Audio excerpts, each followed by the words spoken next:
One of the hardest parts about domestic violence to talk about is leaving the abuser doesn't always mean you escaped the pattern of abuse. When someone has spent months or years in a relationship where love is mixed with fear and apologies, walking on eggshells, jealousy, and control, some of those dynamics can start to feel familiar. But please hear me, familiar doesn't mean that it's wanted, and it doesn't mean that the person likes abuse, and it definitely does not mean that they caused it either.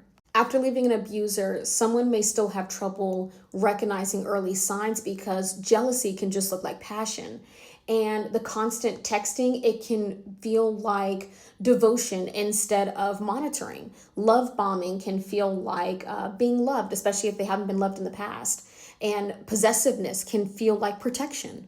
But something I will see in DV survivors is sometimes calm and predictable will sometimes be unfamiliar, and so it almost feels boring.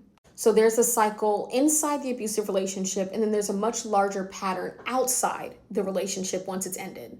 And that pattern outside the relationship is where that unresolved trauma, the damaged boundaries, the diminished self-trust, that's where it's more coerced in the next relationship for vulnerability to be increased for the next partner that is potentially abuser. And they may not be physically abusive, they can be emotionally or psychologically abusive.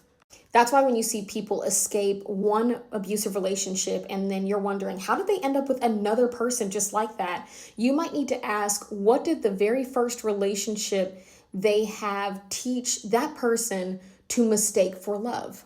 Healing after domestic violence isn't always learning how to leave. It's also rebuilding your ability to trust yourself and recognize safety, to establish healthy boundaries and know what a healthy love looks like, and most importantly, to identify danger before it becomes familiar.